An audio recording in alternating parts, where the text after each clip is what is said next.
A ver, tengo ahí yo entre el público a mi marquesita, que ha hecho un trato conmigo. Ella es Rocío Campos Monleón. Viene del pueblo de Viver. Y como su madre yo le puse el nombre artístico de la marquesa de Viver, pues Rocío es la marquesica de Viver. Y ya todo el mundo la conoce por la marquesica de Viver. Ella, además de venir esta mañana a bailar en esta masterclass, pues ella es una cantadora de bandera, Y yo le he pedido que cante una jotica de estilo aquí hoy para ustedes.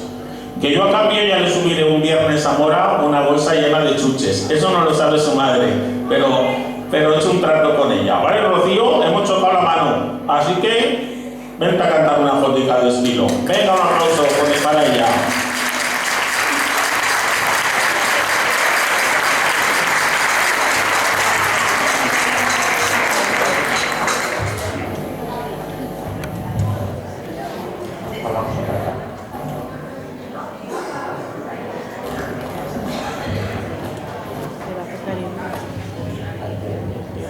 Vas a salir como las artistas cuando suene la música, ¿eh?